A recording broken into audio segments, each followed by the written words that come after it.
And then we also have a responsibility and a really unique privilege to help America start the process of electing a new president of the United States.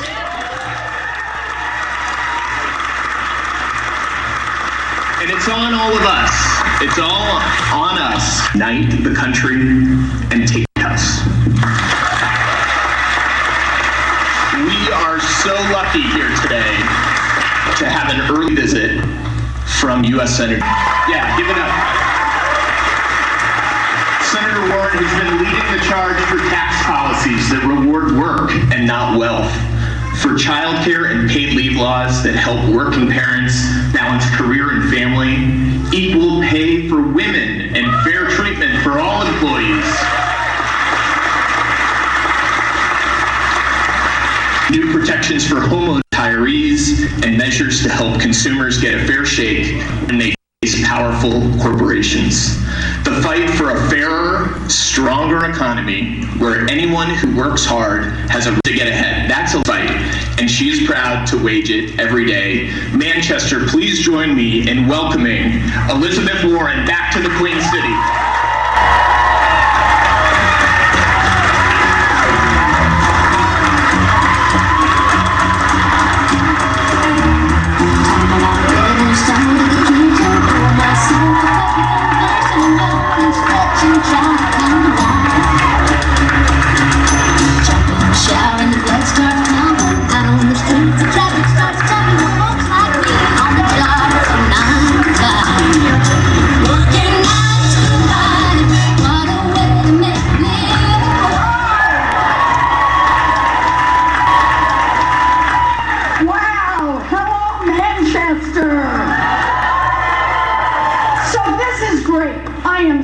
Excited to be here. You know, this is just coming to see our next door neighbors. And when you come to see your next door neighbors, you always bring your whole family. So today, for this first time, to visit my next door neighbors, and this time around, I thought I'd bring the two guys in my life, Bruce and Bailey. Come on out, guys.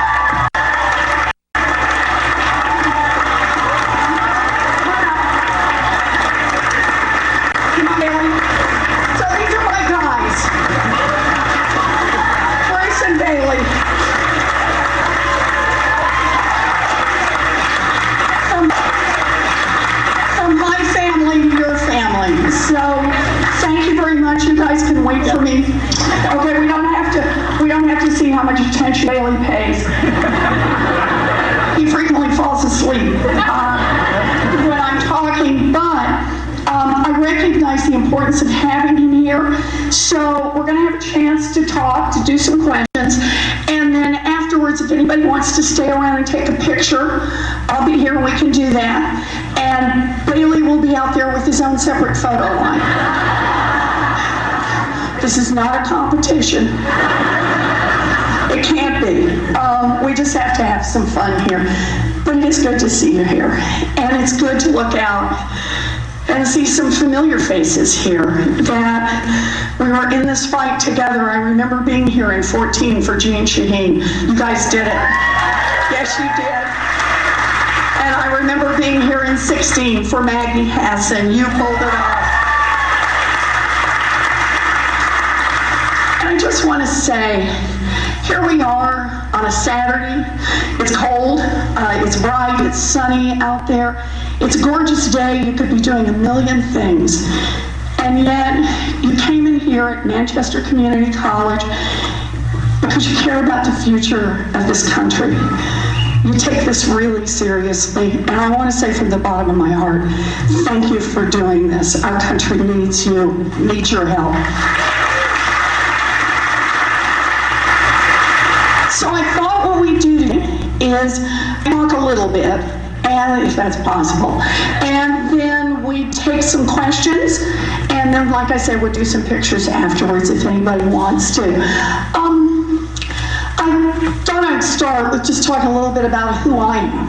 I grew up out in Oklahoma, born and raised there. I have 3 much older brothers. I was what used to be known as the late in life baby. One of those, there you go. And my mother always referred to me as the surprise. I was about 30 before he hit me with that, actually, Matt. But I had these three older brothers. All three of my older brothers went off and joined the military. They proudly carry their veterans cards today, and they all moved back to Oklahoma after they finished their time in the military. And they keep track of me through all of the reports. So if you could today, recognizing the three brothers will be paying attention, make me look good up here. Laugh at the jokes, you know, whatever it takes here. So when I was in middle school, it was down to just mom and daddy and me. And my daddy, he had been a guy who sold a lot of things when my brothers and I were growing up. He sold paint, he sold hardware, he sold fencing, he sold carpeting, and he had a heart attack. And my mom and I thought he was going to die. Well, he recovered. He made it out of the hospital, but it was a long time and he couldn't work. And the bills stacked up, and we lost our family station wagon. And at night, after my mama would put me to bed, I'd hear them talk. And I learned words like mortgage and foreclosure, really heavy words. And one day I walked into my parents' bedroom, and out on the bed was the dress. Now, some of you here will know the dress. It's the one that only comes out for weddings, funerals, and graduations.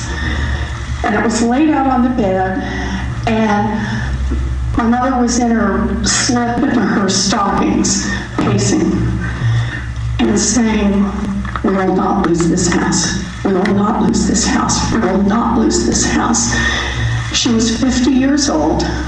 She had never worked outside the home, and she was terrified.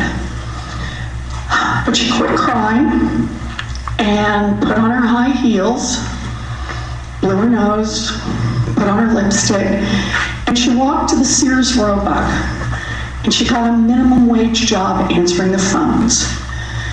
And that minimum wage job saved our house, and truly, it saved our family.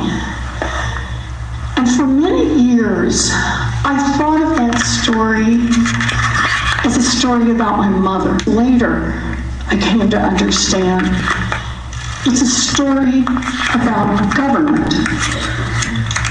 Because at the time that my mother walked to the Sears and got a minimum wage job, a minimum wage job in America would keep a family of three afloat. Today, a minimum wage job in America will not keep a mama and a baby out of poverty. Rules matter. Rules made in Washington matter, and that's why I'm in this fight. That's it.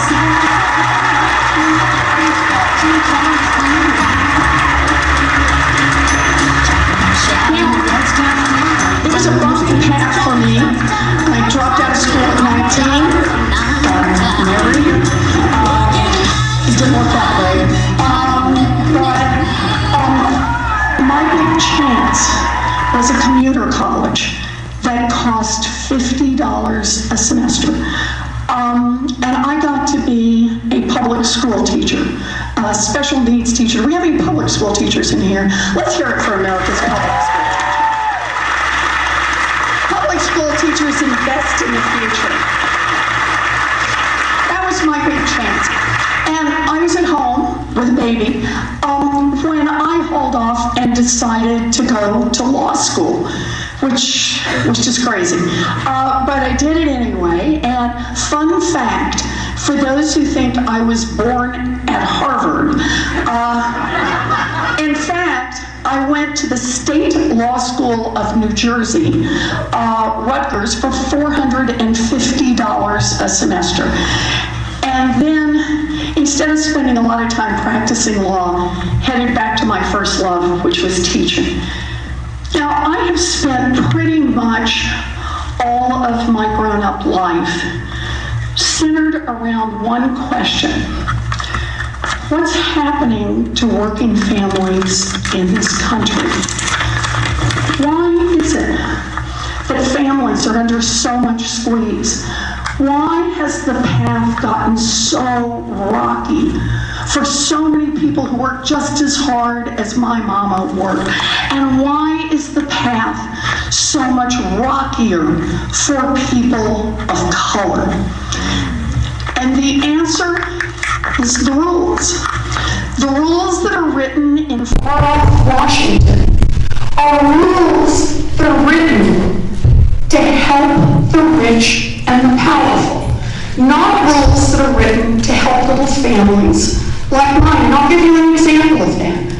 On this question about minimum wage, you know what Washington was asking back when I was a kid? What does it take a family of 3 to survive? What's going to get them a chance to pay a mortgage, to cover the utilities, and still be able to put food on the table?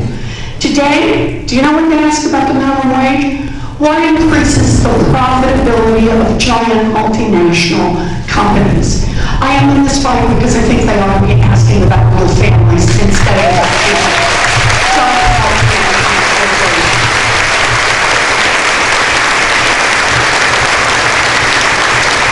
because here's the deal. One set of rules for the rich and one set of rules for everyone else. That's not America, that's not who we are, that's not how we build a future. And understand, it keeps happening everywhere. Washington works great for giant drug companies. It's just not working for people who are trying to get a prescription filled. Yeah. Washington works great for giant oil companies that want to drill everywhere. It's just not working great for parents of children with asthma who worry about the quality of the air that their kids breathe.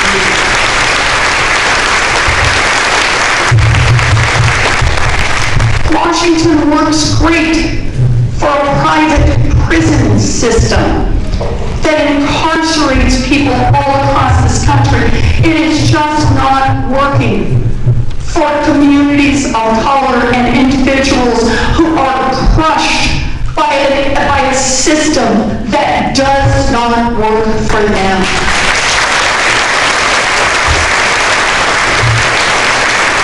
So, for me, that's what this is all about.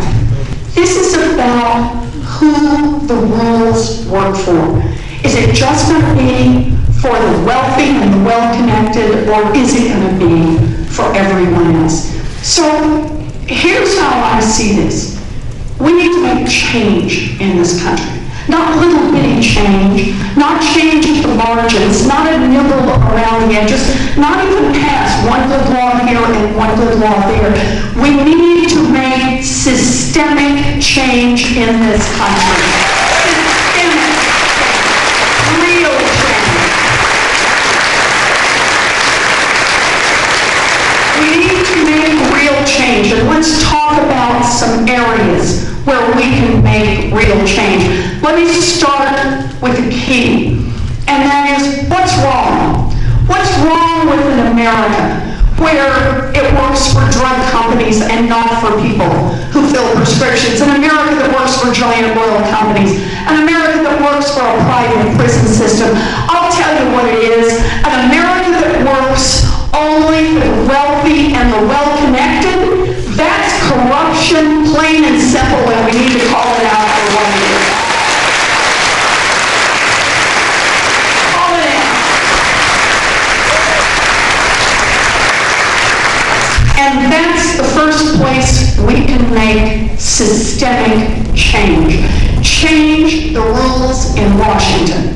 I have the biggest anti-corruption proposal since Watergate. And it's got a lot of moving parts to it because it needs to have a lot of moving parts to it. But let me just tell you a couple of the key pieces. And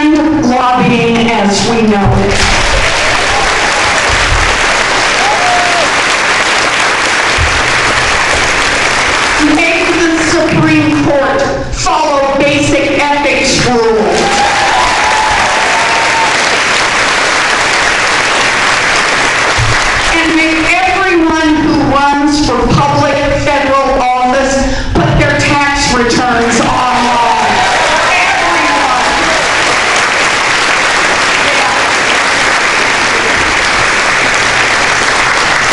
So change Washington. Also change the rules of our economy. And again, I want to talk structural change.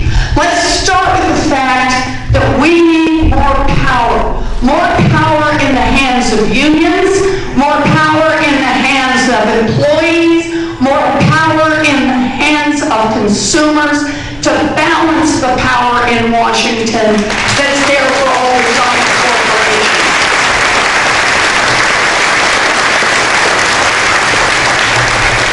And we need to attack head-on the costs that hard-working families face every day. We need to tackle them together. The high cost of health care, the high cost of housing, the high cost of child care, and the high cost of getting an education. That's what we need to attack as a country.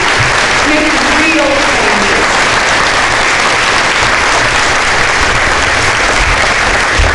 And the third big one is we need to make changes in politics. And that means protecting democracy. Let's start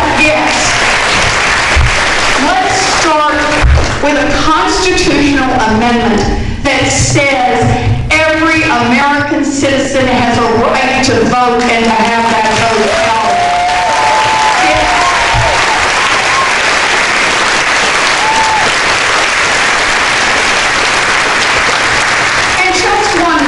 While we're doing this, and that is, let's build real grassroots democracy, not billionaire-purchased democracy.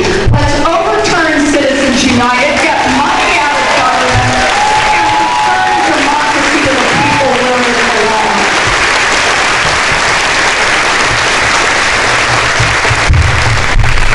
Yeah, it's going to be hard.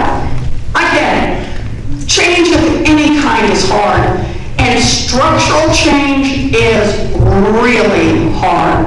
There are a lot of folks right now who make a lot of money from Washington working exactly the way it works, and they're going to resist change every step of the way.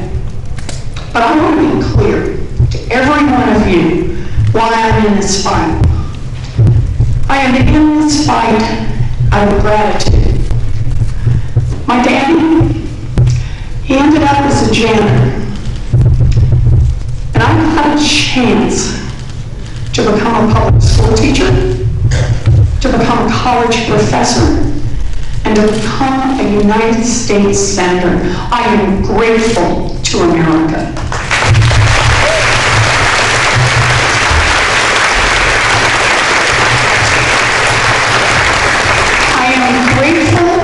To America, but I am also deeply determined. I believe in an America where we build opportunities, not just for the children of the rich and the powerful, but that we build opportunities for all of our children. This is our moment in history. It is time to dream big, fight hard, and make this country work for all of our children.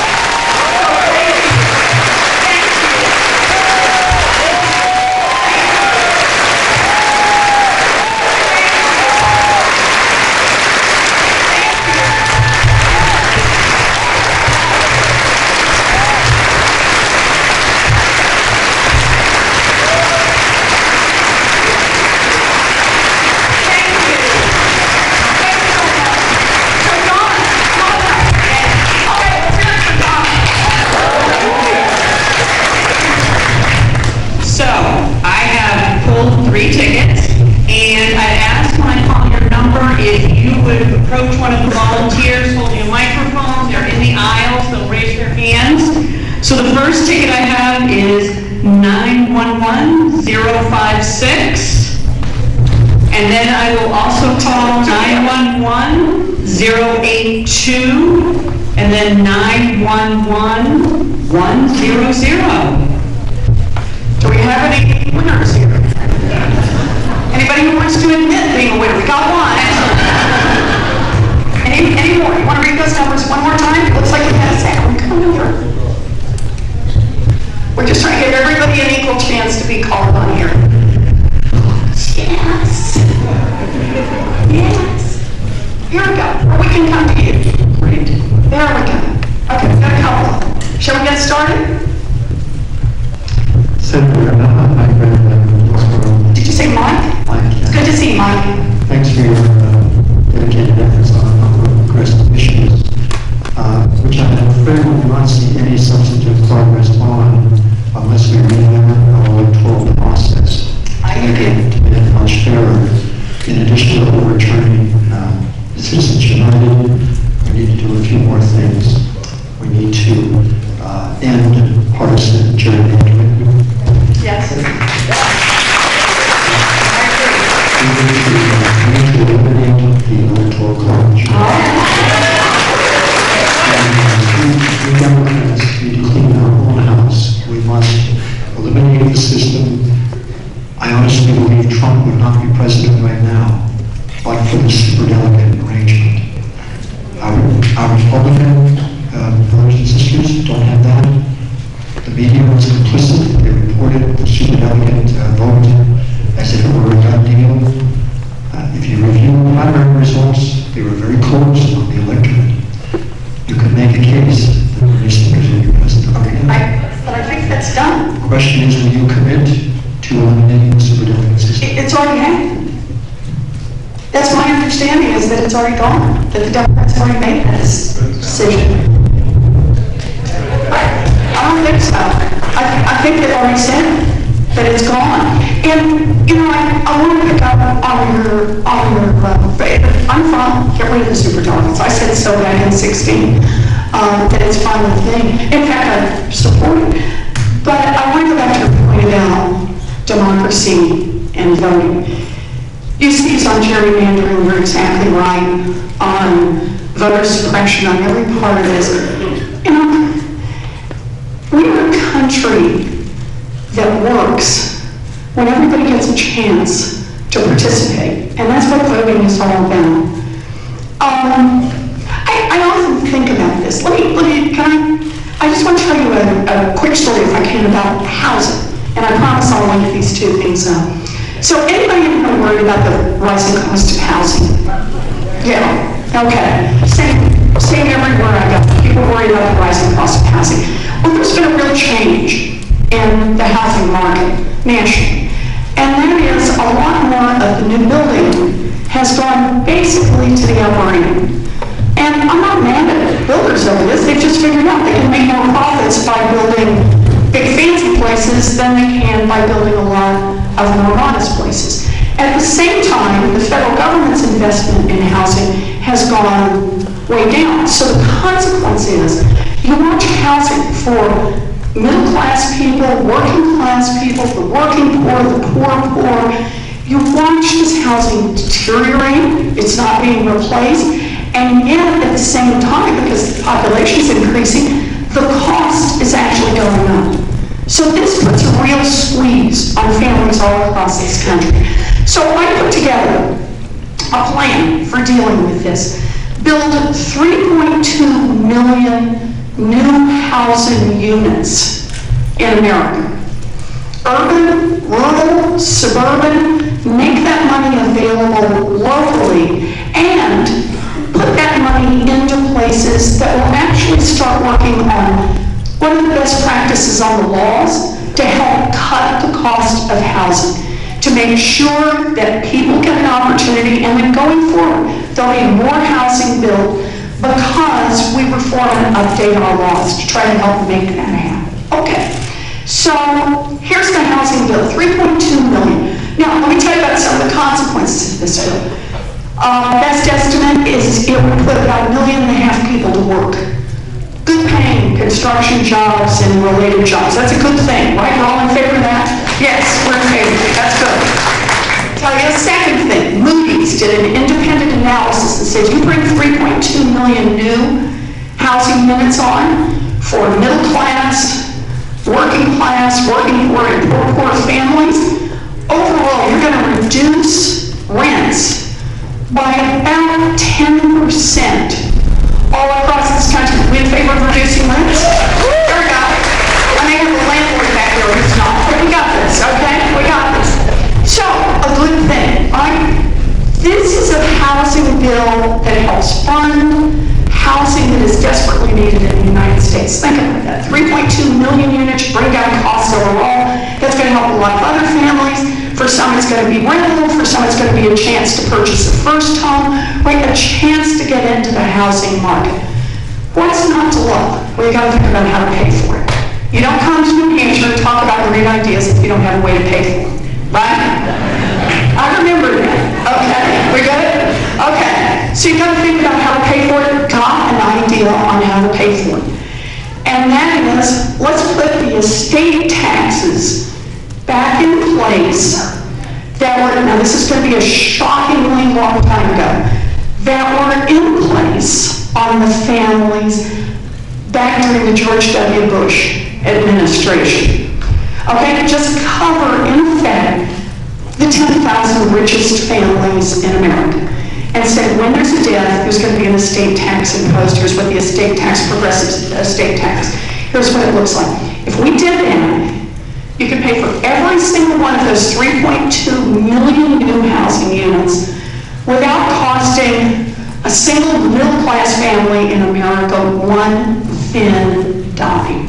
Okay, so now I'm going to link it to your question, okay? It really does. It hooks up because it's a democracy question. How many people could you help on housing, but you have to pay for it by asking the 10,000 richest families in America to pay a little more on estate taxes? And when I talk with experts in Washington, I talk with the sophisticated, the people who are in the know. Do you know what they tell me? There's no possible way you can do this. Because 10,000 families who are rich have more power in Washington than all of the millions of families who would be helped by this. That tells me democracy is broken.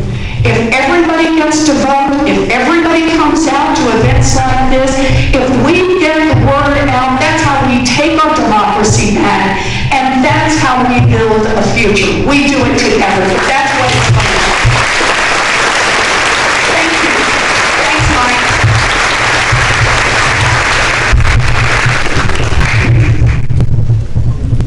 Hi. Hi, I'm Nico from Goffstown. Hi, Nico. So my question is, you said that America only works if everyone gets the chance to participate, and I think that extends to everywhere and everything. So what do you see as some practical and active steps that could be taken to close the education gap? Oh, thank you, Nico. You speak to the heart of a teacher. Okay, so let me do two quick ones, if I can. The first one is, if we want to build a stronger America, let's start with our babies. Let's invest in childcare and educational opportunities for the tiniest ones among us. They learn. And that investment will pay off over time. We need to put the money into K through 12 public schools. Every child is entitled to a first-rate education. Every child. And one more that I gotta talk about, and that is, I mentioned earlier, I wanted to be a public school teacher. This was my dream from second grade. That's, any second grade teachers in here, watch out. You're shaping these little kids and showing them they have chances. My three brothers went off to the military. That was their chance. My chance was to be a public school teacher, but to do that, you have to have a 4-year college diploma. No way around that. And by the time I graduated from high school, my family didn't have the money for an application, much less to put me through school. Now, like I said, I got a scholarship, then I fell in love, then I dropped out, then I came back, and that was my chance. A 4-year commuter college for $50 a semester. I got a chance to be a public school, yeah, you're rolling your eyes back there, I saw that. Because you should.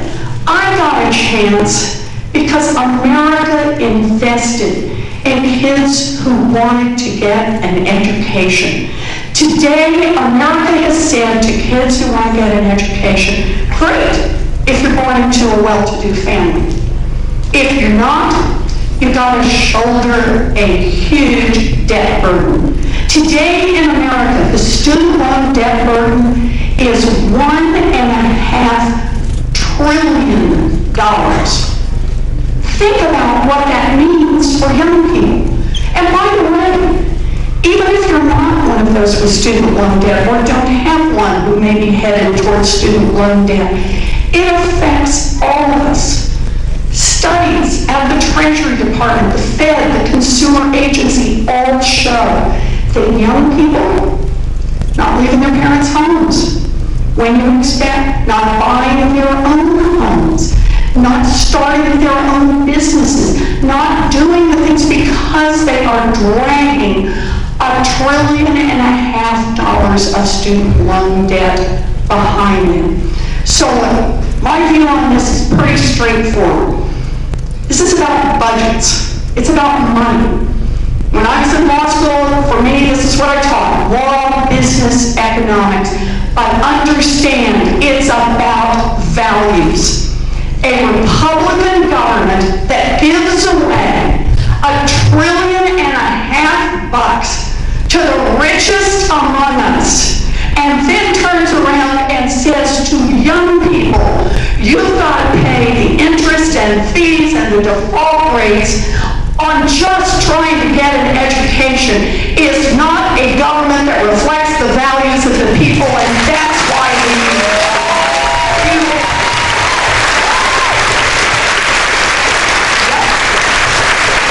So that's my answer. All three: babies, public school, and college. We got another one? Anybody else? Okay, somebody. Number 035 and 101. Are you just calling the last three numbers? No, I pulled two additional. Got it. Okay. Raise your hand if you're... We got one, yes, right here. Okay. You want to call some more just so it's more work? Yeah. Oh, we got another one over here. Good. Come on over. Good. Good afternoon, Senator Warren. Hi, what's your name? My name is Pedro. It's nice to meet you, Dave. Nice to meet you too. So I hear you on the comments you made about people of color, communities of color, living in conditions that they shouldn't be. And of course, this is a lifestyle condition that happened to them because of systemic reasons. One of the issues that pertains to me the most, I grew up in the South Bronx. I'm of Dominican descent, and I moved here to come to find better opportunity. And now I have the privilege to speak to you today, so thank you for the opportunity again. But I want to know what we do about mass incarceration. So specifically for historically marginalized communities like where I come from, the effects of mass incarceration stem beyond the prison walls. Recidivism, I'm sure that you know, is a reason why the criminal justice system is the way it is now. So I'm seeking to see criminal justice reform, and would love to see people who have been in possession or in jail for minor crimes actually be set free because they are been wrongly convicted. So I just wanted to know what we do as far as sentencing reform and criminal justice reform. Okay, so thank you, Pedro.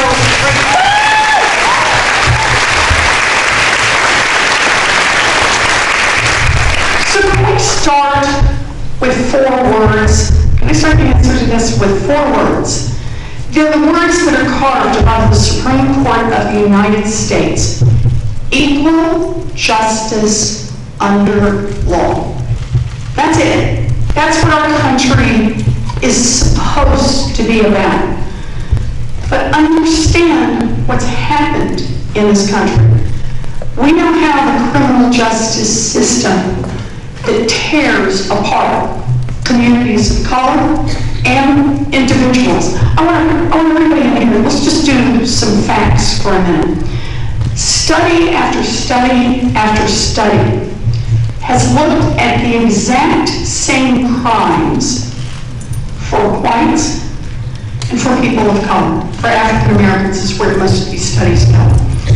And what they've discovered, study after study, is that African Americans are more likely than whites for the exact same crime to be arrested, to be detained, to be prosecuted, to be wrongfully convicted, and to serve longer sentences. That is a criminal justice system that is broken, front to back. And it is up to all of us who believe in justice to make a change in that system from front to back.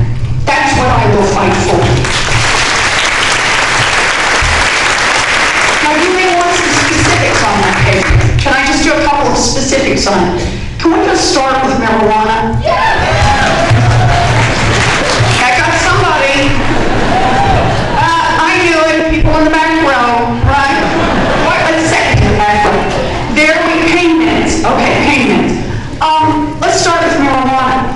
Because, again, the best studies suggest that African Americans and whites use marijuana, people of color and whites use marijuana at about the same rates. But African Americans are more than twice as likely to be arrested for marijuana use. How about for an opener, we just legalize marijuana and stop that later? That's criminal justice reform. We just got through some criminal justice reform in Congress, got a little bit of bipartisan, we got some sentencing reform. And it's worth applauding, it's a good thing. But here's the part I want to underline. It's no one piece. It's a system that is broken. It's a system problem. And it's a problem that we need to fix from the beginning in terms of what we call illegal, right? Through what kind of sentencing laws we put in place, things that happen in Congress, things that happen in state legislatures, all the way through the system. When people are arrested, the bail system, cash bail, penalty for being poor, the idea of, you want to talk about a place where you can see that there are two legal systems? Just look at our court system. There's one set of rules for rich people who can hire an army of lawyers, and a very different system for everybody else. So when we talk about things like public defenders, and how shamefully little that public defenders get paid, and how heavy their workloads are, as a country, we need to make the investment in justice, because that's what public defenders do. This goes all the way in through the prison system. We should not have a for-profit prison system.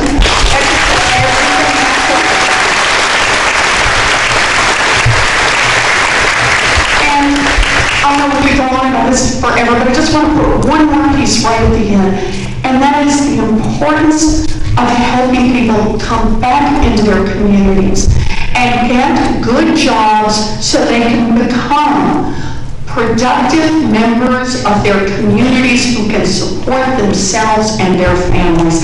That should be the goal. Thanks for the question. I really could talk about it all day. Thank you. Good. We could walk out on this. Yes. We have another question over here, and I'm going to call two more numbers, 1117 and 029. And then I just want to let everybody know that hasn't had an opportunity to ask a question. When the senator finishes with those, if you want to move to the right for a photo line, she will be here. And I'll be here when you keep talking. Okay, good. All right.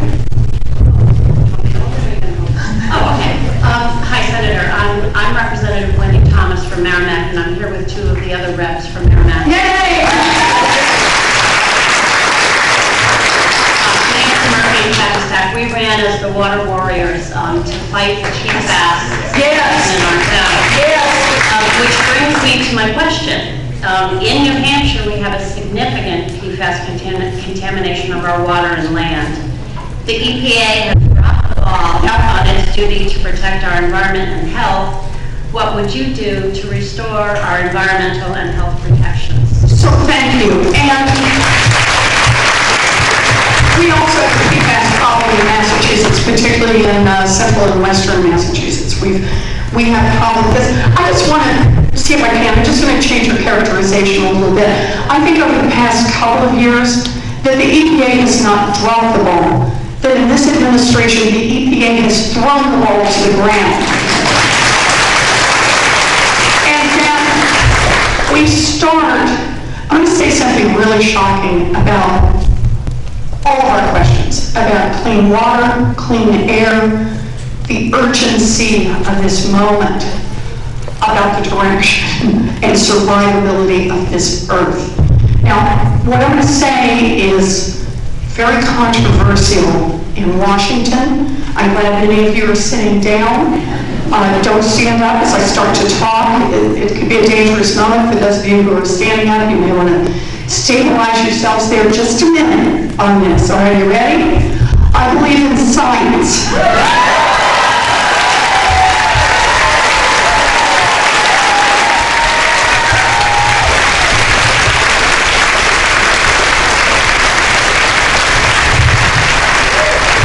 Climate change is real.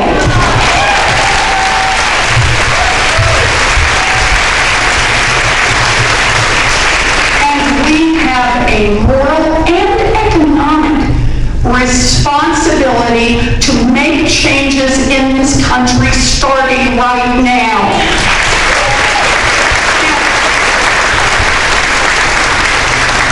So I'm just going to pitch a few of these. We need a strong EPA, that's part of the answer, led by someone who believes in science, right? And will follow through on that. But we also need to be thinking about the investments we make going forward. As we're thinking about the leadership of the United States of America, we are leading on climate. We're doing it right now. We're just leading in the wrong direction.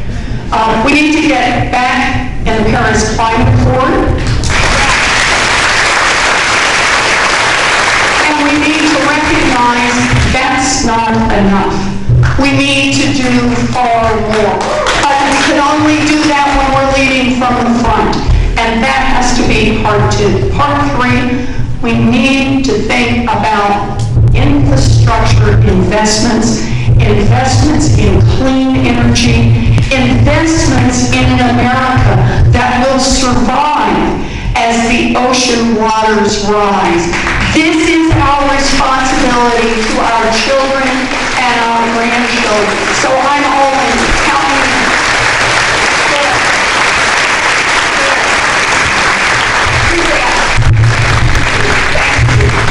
And also, we need to call at least one more number. Yes. So 093, 093, if you would come to the microphone. Anybody else? We got one? Okay. Tell me your name. Hi, I'm Eric. I'm here in Manchester. Hi, Eric. I mean, you explained already your attitude towards green new future. I work in solar. I'm an apprentice electrician. All right. I see myself as part of the new energy paradigm. Good. I see it that way too. I think it's the beard though. I really do. I think it's a whole thing. Okay. I'm ready, Eric. So, how do you have any proposal that we can move past this antiquated system of energy and into that energy future? So good. So, you want me to walk out for a minute here? You want me to get this crowd up on net metering? All right, do I have any net metering walks in here? I am a big believer in net metering. For those of you who are saying, oh Lord, what just happened here? I just want to say net metering is part of how we move to a 21st century energy supply. And the idea is that instead of just having one big factory that churns out energy, and everybody's hooked up my wires to make that happen, that we have something called distributed generation. And that means we produce it at home. We produce it on our roofs with solar. We produce it with windmills. We produce it ourselves. It's just a piece of the answer. And the idea in how that works, since you need energy even when the sun is not shining, and you need energy even when the wind is not blowing, we've got kind of two parts to that. One part is we need to invest more. This is a place where I go back on my science part to underline. We need to invest in research. And the research, not just for how to produce that energy, but how to store that energy. Because storage is how we're going to be able to, what's the old expression, make hay while the sun shines, right? You do it while the sun shines, you store it up, and then you've got it 24 hours a day. Better storage at lower cost is going to help us overall. Can I get an amen from an electrician on that? Is that right? Okay, good.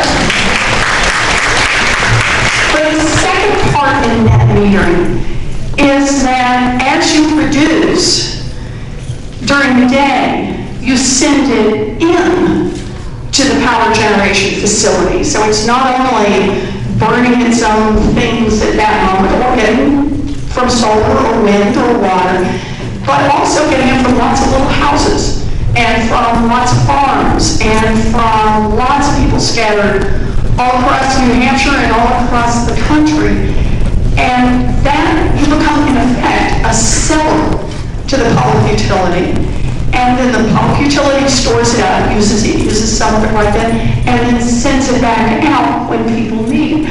And net metering is how, in effect, you get credit for what you send in, and then that helps pay for what they have to send back to you at night or whenever it is that you need it. Do we like net metering? Are you good on net metering? You're all right. Okay. But those are at least some of the pieces behind it. Now, how do you make that happen? I'm back to the tools that we were talking about earlier. Part of the way you do it is you just have regulations that help keep it going for all of us. And part of the answer on how you do it is you invest in the future. That means, in this case, you invest in the research and also invest in the basic infrastructure. The infrastructure that is green infrastructure. To me, it is just outrageous that in America today, our federal government is subsidizing oil companies. That is money that should be spent. If we're going to do subsidies on energy, on green energy in a 21st century. So thank you.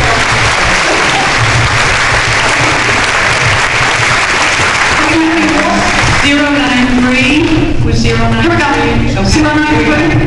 We have 093. Marijuana? Well, yeah, I was watching. but I have another one for you. Okay. I think I've written to you about it before. Okay. We need the Violence Against Women Act back.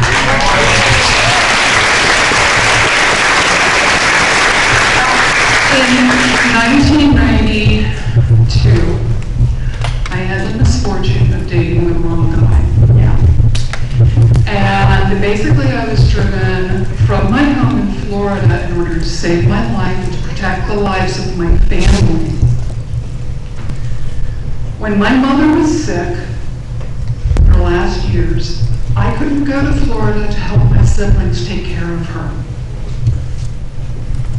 I couldn't keep an eye on my brother, who was a recovering addict, who wound up embezzling money out of her funds. There was no extra eyes to keep on this situation. Now, after the Violence Against Women Act was passed, at least I was safe wherever I went. But now that it's expired, with no further reauthorization, the stalker has been trying to find me again. Now we're talking 25 years. 25 years since I was even in the same town with this man. I have had to basically go off of social media. I've had to give up the idea of trying to sell my art online because it's a risk of being tracked. We need this back.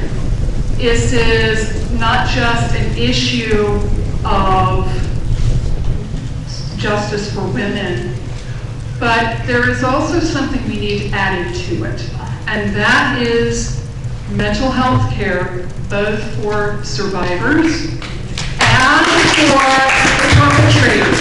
This guy has multiple diagnoses. As a result of what I have been through, I have complex PTSD. So let me start by saying how sorry I am that you have had to live through this.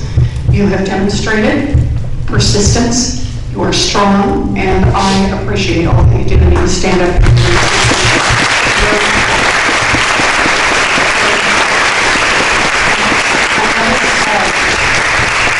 I also want to put a pitch in that, yes, what kind of America doesn't come in and reauthorize the Violence Against Women Act? Come on, this is a part of who we are. Government reflects our values, and it should be reflecting our best values. So yes, we need to take care of the Violence Against Women Act. We also need to take a look at missing and murdered Indigenous women.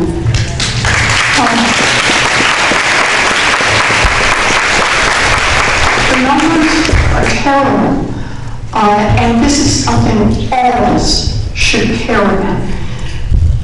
When anyone is at risk, justice is denied, and that means justice is denied to all of us. So this is a place we all need to put our shoulder behind, taking care of people, and making sure that the law is there to strengthen enforcement for those who would prey on women and children. So that's part one.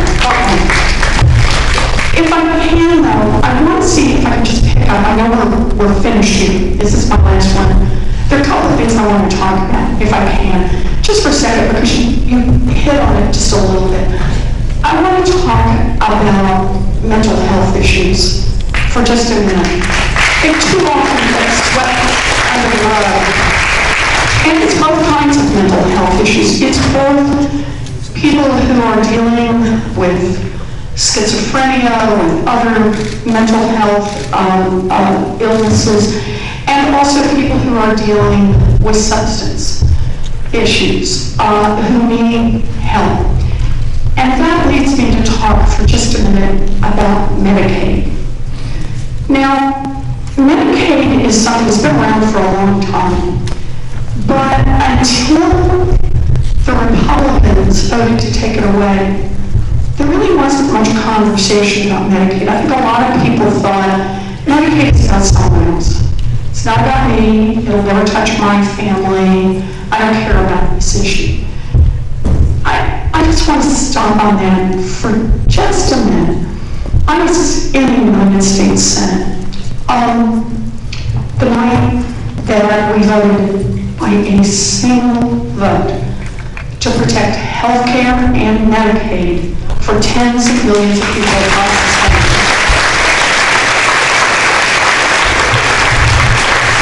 In fact, Maggie Hassan and I had our desks next to each other, and when the vote was over, Maggie leaned over and said, "Do you remember when we were talking about whether or not Maggie, should run? And we talked about how you know it matters that you ran when you get there and you feel like your vote makes a difference." And each of us who had run kind of unlikely campaigns and won, she looked at me and said, "I think it matters that we're both here tonight." So I just, and it's true. Thank you for sending Maggie to the United States. But here's the the deal. I just want to talk about Medicaid for just a sec. 2 out of every 3 seniors live in a nursing home. That's Medicaid. That's helping pay the bills. People who have mental health issues, who need treatment for substance abuse, that's Medicaid that typically is picking up the ticket. People who, your neighbor who needs a home health aide, who comes by for maybe just an hour a day, but it's the difference between whether she can live in her home or she has to be in an institution. That's Medicaid.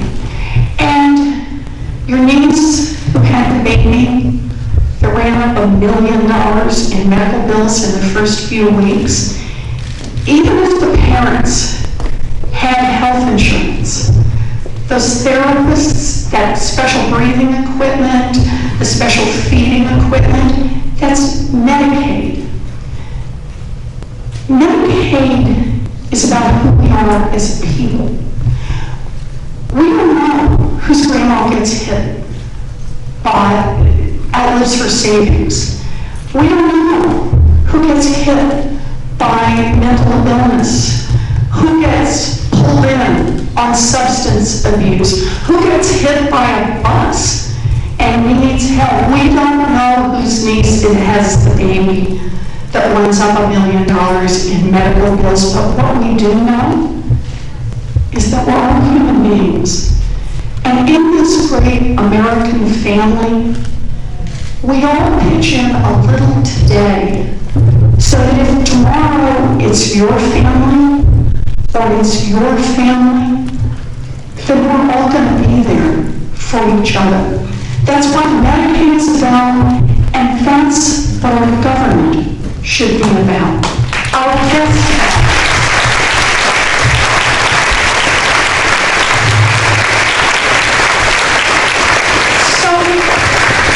Appreciate all of you being here today. Let me just say something about this overall look.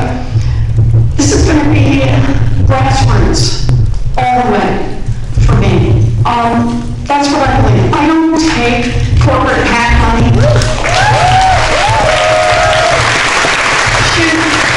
I don't take PAC money of any kind. No PAC money. I don't take federal lobbyist contributions. I don't do that. I think that the way we make democracy work once again in this country is that we build a grassroots movement, person to person. So I'm just asking every one of you, at least think about it. Join me in this fight. You can go out there on ElizabethWarren.com. You can sign up to volunteer, to put a yard sign out, to put a bumper sticker on, pitch in $5. But be part of this, because this is our chance to make democracy work. And I get it. People will say that it's just too hard. Come on. You can't make big systemic change. You gotta nibble around it. It's too hard to do that. Well, all I can say to them is, that's exactly what people said to me back when I went to a consumer agency after the crash, and people said it's too hard to get one. Banks lobby against it, it'll never happen. We got organized, we pushed back, and the CFPB is the law today.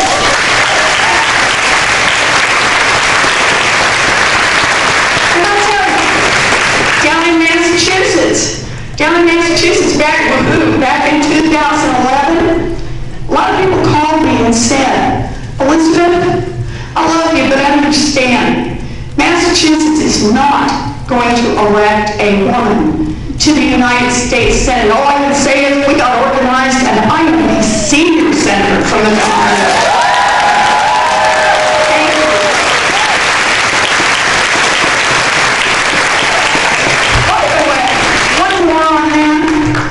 Wells Fargo cheated millions of its own customers. People said to me, doesn't matter, said you will never be able to hold a corporate executive accountable. All I can say is we got organized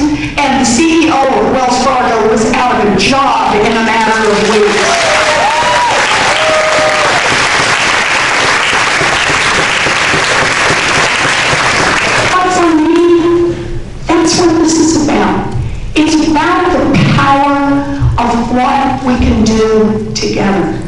There are plenty of folks to tell you what you can't do, but I guarantee what you'll never accomplish is something you didn't fight for. You gotta get in there and fight for what you believe in. You know, people told the abolitionists it's too hard, but they got in the fight anyway. People told the suffragettes it's too hard, but they got in the fight anyway. People told folks in the labor movement it's too hard, but they got in the fight anyway.